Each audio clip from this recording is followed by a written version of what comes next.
Como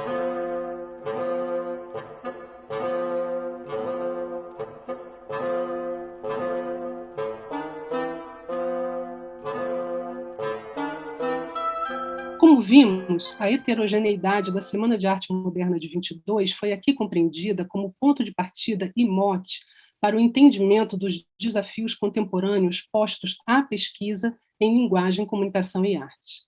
Compreendemos a semana como um evento multifacetado que proporciona ainda hoje variadas interlocuções intelectuais e artísticas. A mesa 3, que encerra esse evento, Artes, Criação e Pesquisa, tratará das pesquisas em arte realizadas na atualidade, discutindo sua contribuição para o avanço do conhecimento e para a criação de novas formas de interação com o real. A pesquisa em artes tem mobilizado energia intelectual em diversos centros e universidades no Brasil e em outros países, e motivado diferentes fóruns e eventos acadêmicos. Como se dá a pesquisa no fazer artístico? Como essa pesquisa pode ser sistematizada de forma a contribuir para o avanço do conhecimento científico? Que sinergias a pesquisa em artes pode estabelecer com outras áreas do conhecimento? Para além do ensino, o que diferencia um pesquisador ligado a uma universidade de um artista desvinculado da academia? Compreendendo, porém, que este mesmo artista desvinculado da academia também realiza pesquisas no campo artístico. Nosso objetivo ao organizar essa mesa é refletir sobre o fortalecimento do campo artístico no Brasil e sobre seu potencial na formação de novos recursos humanos em um país diverso e plural.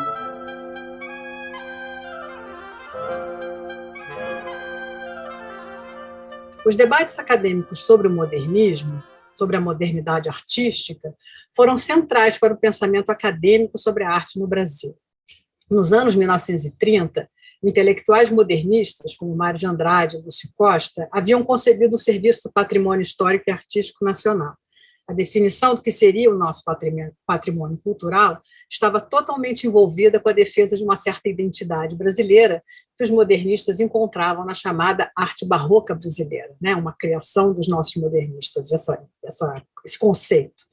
Essa criação, que hoje nos parece tão ambígua e às vezes inadequada, permitia aos defensores da nossa modernidade, de um lado, criticar ou francamente recusar a arte produzida no período anterior, né, entendida como acadêmica, e de outro, ancorar as ideias, né, ou materializar as ideias que eles tinham de nativo, primitivo ou popular em manifestações arquitetônicas e artísticas do período colonial. Em termos de pesquisa histórico-artística, a presença de Hannah Levy, por exemplo, no SFAM, ilustra as duas faces dessa moeda. Ela foi convidada entusiasticamente, né, para participar como pesquisadora e professora de História da Arte nos primeiros anos da instituição. Ela já começa a lecionar em 1937, mas depois ela recebe críticas do seu diretor, né, Rodrigo Melo Franco de Andrade, e de outros críticos, como Rubem Navarro, por exemplo, uma vez que as suas pesquisas não confirmavam a tese modernista da originalidade da pintura colonial brasileira. Na década seguinte, as revisões do movimento modernista, feitas pelos próprios artistas e intelectuais com eles envolvidos no modernismo, né, foram centrais para que se formulasse uma história da nossa modernidade. Em 1946, Sérgio Millet afirma que havíamos chegado a um estilo moderno, combinando de modo sistemático um conjunto de soluções típicas que envolviam o diálogo com certa modernidade europeia. Estilo, né, esse estilo moderno que ele fala, que seria, portanto, a normalização dos procedimentos modernistas. Essa visão, bem como o alargamento das fronteiras do próprio modernismo, realizada por Mário de Andrade, em sua célebre autocrítica do movimento em 1942, conformou muito dos estudos sobre a cultura brasileira.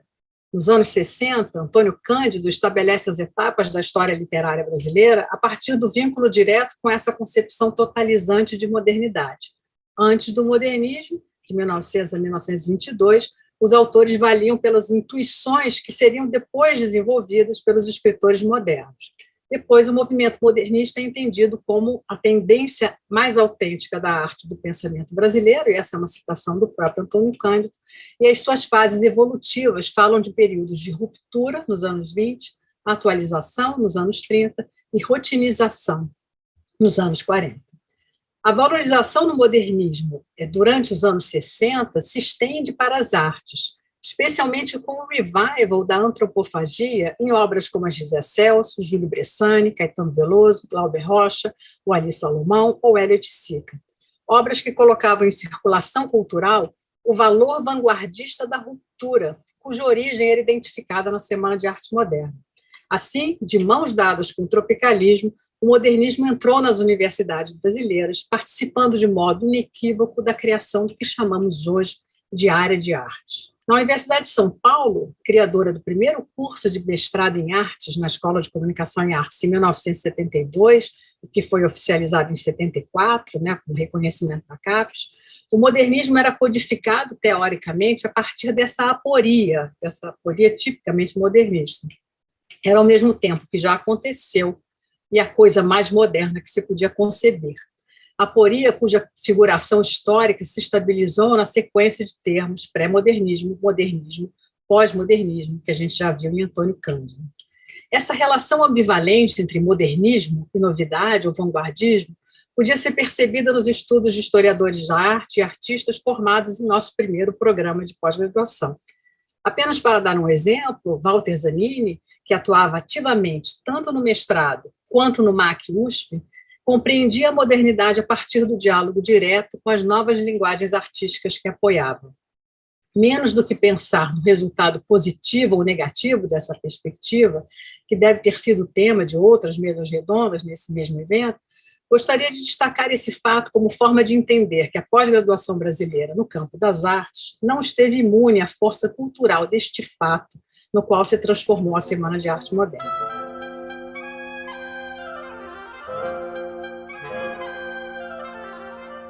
Como é a pesquisa na área de artes? O que é uma pesquisa na área de artes? Vocês viram anteriormente que a Vera mostrou o quanto a área de artes cresceu. E se cresceu tanto é porque tem muita coisa a pesquisar. Então, o que se pesquisa na área de artes?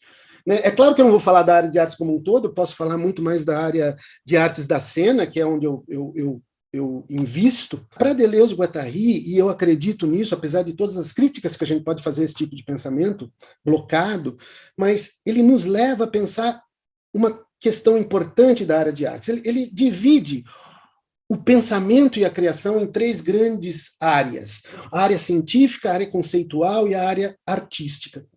E todas essas áreas criam e todas essas áreas pensam. Porque pensar e criar é um ato de violência.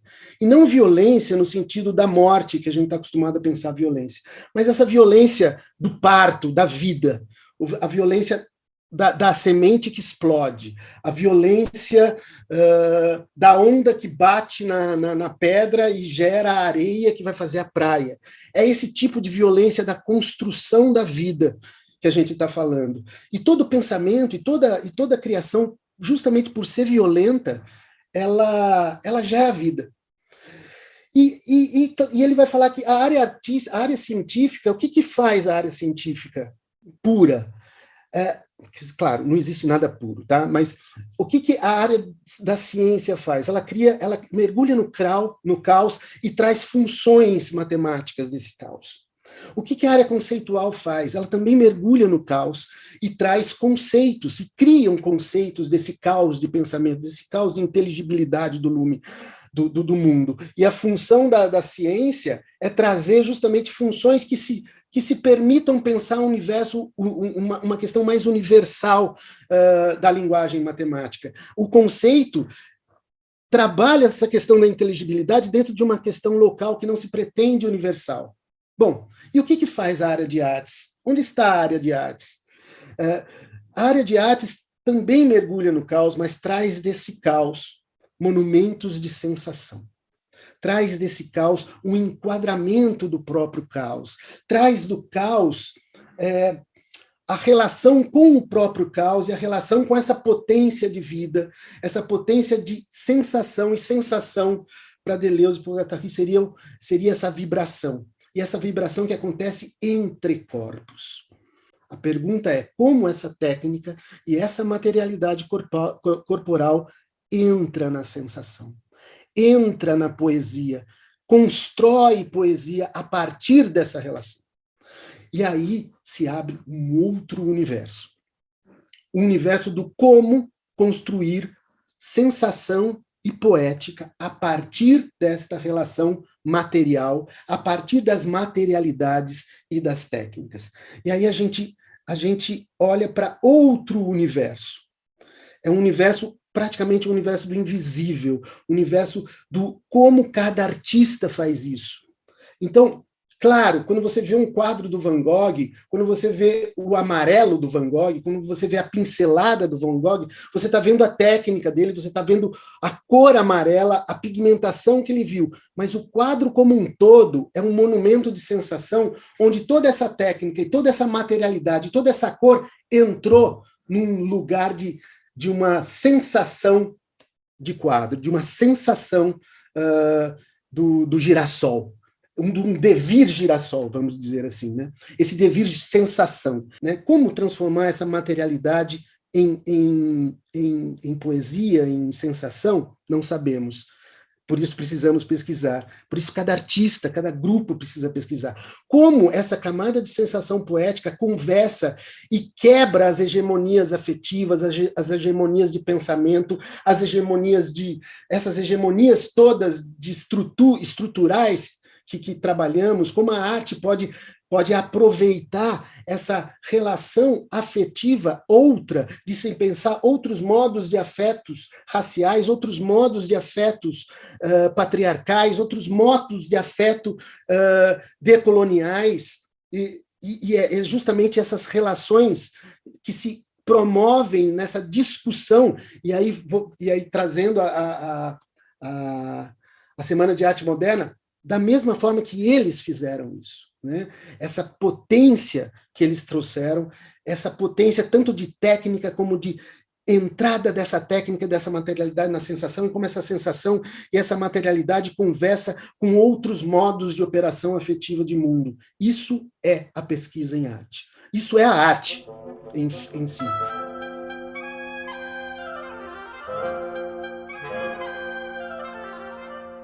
Eu queria falar rapidamente hoje um pouco sobre a tensão que se estabelece quando a gente trata a pesquisa em artes dentro do ambiente acadêmico, né? O Renato já falou muito bem, arte é pesquisa, é impossível se pensar a pesquisa, pelo menos no sentido moderno, né? Não só no sentido modernista, né? Mas no sentido moderno que a gente tem de arte, é impossível a gente pensar a arte sem pensar a arte como pesquisa. Mas quando a gente está dentro do campo da academia, existe de fato uma tensão, né, de convivência, e eu queria comentar um pouco, talvez contextualizar um pouco essa tensão que existe na presença da arte na pesquisa acadêmica. E o que acontece é que quando essa tensão produz um debate muito positivo, a gente cresce com esse debate, mas também existe o lado oposto, que quando o lugar dessa pesquisa das artes não consegue se estabelecer, o que a gente tem é uma espécie de apagamento de alguns modos e de lugares de produção de conhecimento, né? Isso acontece não só com as artes, mas também com outras formas de saberes que ainda encontram pouco espaço e, eventualmente, pouca repercussão dentro da academia, né? Mas a questão é, toda arte é pesquisa. Então, qual é o problema que se coloca para que exista essa tensão em relação à presença da arte na academia, né? Boa parte dessas discussões, elas estão muito centradas no aspecto, vamos dizer, epistemológico, ou seja, o que é a pesquisa em artes, ou no aspecto metodológico, ou seja, como é a pesquisa em artes, enquanto me parece que a questão que está por trás disso, né, não se refere a uma demanda ou uma incapacidade da área de artes de se pensar como produtora de pesquisa e conhecimento, mas isso se trata de uma dimensão política, né, o porquê, né, não é o que nem o como, mas é o porquê da pesquisa em arte dentro da academia. E quando a gente não consegue lidar com essa questão, quando a gente não consegue aplacar, né, essas diferenças, o que acontece é uma espécie de ofuscação, né, em que a prática artística se vê privada das suas forças mais potentes, né? Tem muito a ver com o que o Ferracini estava comentando agora, na medida em que ela precisa se apresentar meramente como um instrumento de ação social, um recurso terapêutico, uma atividade econômica ou de lazer ou algo assim. Que a gente está hoje num momento mais do que propício para refletir sobre a inclusão de novas formas de saberes na academia, formas que sejam distintas dos modelos apoiados numa lógica racional, num pensamento logocêntrico, formal, sistemático. Esses modelos que muitas vezes são assumidos como universais, eles acabam por ofuscar outros modos de entender e de estar no mundo. Numa época em que a gente passa por uma crise ética, uma crise de descrença na ciência, de intolerância com as diferenças, e parece fundamental ampliar a perspectiva de atuação da academia para além dos dados e das medições, para além dos registros e das sistematizações. É preciso dar espaço também para aquilo que às vezes ocupa, aquilo que escapa à objetividade, como o que tem sido chamado de pensamento radical, assim como o que conhecemos com os nossos corpos, o que percebemos por meio de insights, desvios, devaneios, intuições e assim por diante. Ou seja, é preciso que a gente promova uma espécie de descolonização do conhecimento e ocupar as lacunas do sensível, do subjetivo, do místico, que vem corroendo o tecido das relações sociais e do pleno exercício das nossas subjetividades. Para preencher esses vazios, não apenas com artes, mas com tantas outras formas criativas e positivas de se fazer e de conhecer, é certamente um antídoto para represar o transbordamento que temos visto de outras forças negativas e que se espalham com muita facilidade, como a ignorância, a intolerância e a violência.